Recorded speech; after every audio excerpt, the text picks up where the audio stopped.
Hello, this is The Rational Brit. Today, we're examining one of the most pressing issues facing young people in the United Kingdom, the housing affordability crisis. For generations, owning your own home in the United Kingdom was a reasonable expectation for working people. It represented financial security and a stake in one's community, a straightforward part of adult life that most could achieve through steady employment and sensible saving.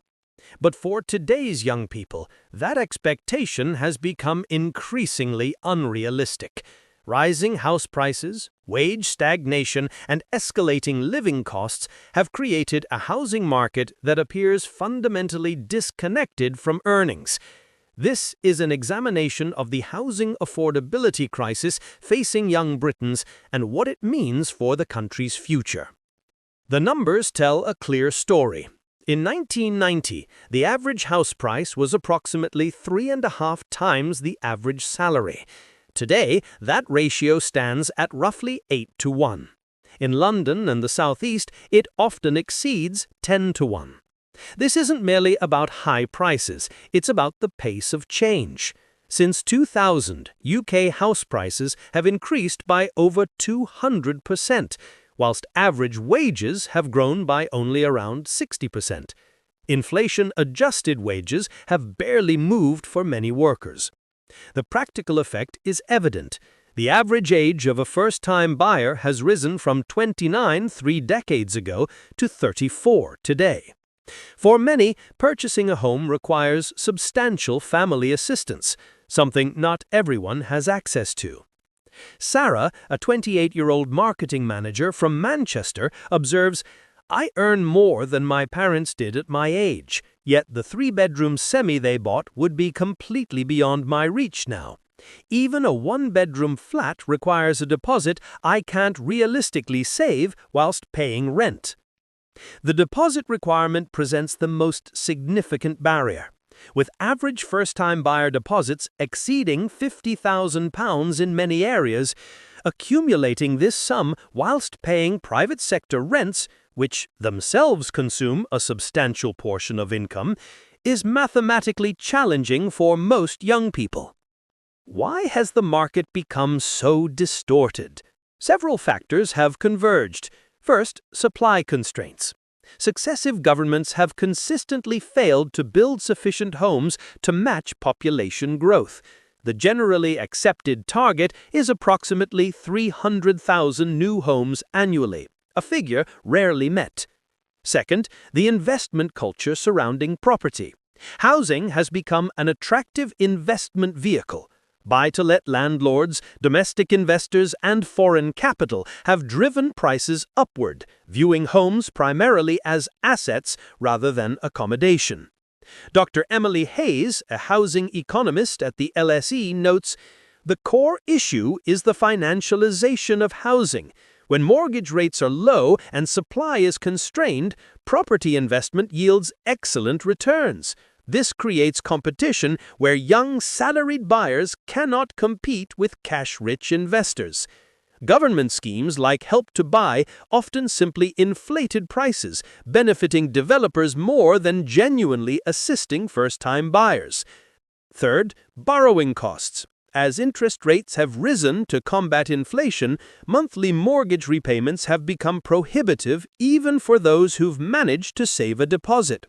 Planning restrictions, whilst serving legitimate purposes around greenbelt preservation and local character, have also constrained supply in areas of high demand. The result is a planning system that struggles to balance competing priorities. This housing situation has consequences beyond personal finances. It affects mental well-being, family formation, and broader economic stability. Private renting, whilst suitable for some, means ongoing uncertainty for many. Short-term tenancies, regular rent increases, and limited security make long-term planning difficult. Ben, a 31-year-old teacher from Bristol, explains, "My partner and I would like to start a family, but it's hard to commit to that when we could be required to move with 2 months' notice. We're both professionals contributing to society, yet we feel perpetually temporary. It's demoralizing, particularly when you recognize the structural nature of the problem. This uncertainty has broader economic implications. Without property equity, young people struggle to accumulate wealth.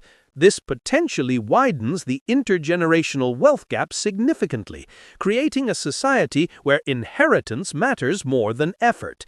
It raises legitimate questions about fairness between generations and the kind of society Britain is becoming. The problem is evident, but solutions are more complex. Experts suggest several approaches, though each involves trade-offs.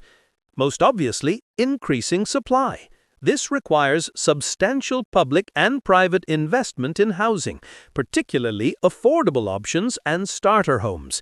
It necessitates planning reform, though this must balance development needs with legitimate environmental and community concerns. Dr. Emily Hayes suggests we need policies genuinely prioritizing first-time buyers. This might include first refusal rights for local residents on new developments. It also means re-examining policies that inadvertently support speculation rather than affordability. Other proposals include strengthening tenant protections, moderating rent increases, and reframing political discourse around housing as essential infrastructure rather than merely an economic sector. None of these solutions is simple, and all involve difficult choices about priorities and resources. The housing affordability crisis facing young Britons is more than a property market issue.